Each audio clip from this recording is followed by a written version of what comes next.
В общем, короче говоря, не знаю, может быть это как-то и в моем вопросе. Ну, в общем, смотреть уже буду завтра, сейчас поздно. Но суть в чем, если кто-то услышит,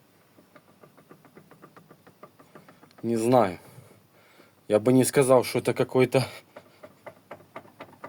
большой люфт, но больше меня смущает именно не продольный, то есть туда-сюда. Он небольшой, ну, наверное, миллиметра 3. Ну, вот. А вот именно осевой. То есть я беру рукой, и я прям чувствую вот этот люфт.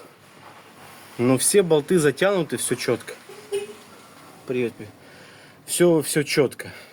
И еще колесо поднимаешь, ну, вывешиваешь машину на этом колесе. И вот здесь вот в районе коробки, когда крутишь, вот именно вот этот момент, вот как-то здесь мне не нравится такой какой-то стучок. Не знаю, к тому оно или нет. Короче, что с коробкой? Или коробка, или шрус. Ну, в общем, кто-то, если сможет подсказать, было бы хорошо. Но посыл такой. И момент такой. Ты включаешь, получается, передачу или катишься именно в накате. Неважно, на передаче или без передачи. Но больше это видно именно когда на передаче. И такой вот как бы легкий такой вот так. Вот такой вот звук в салоне. Еле-еле слышный.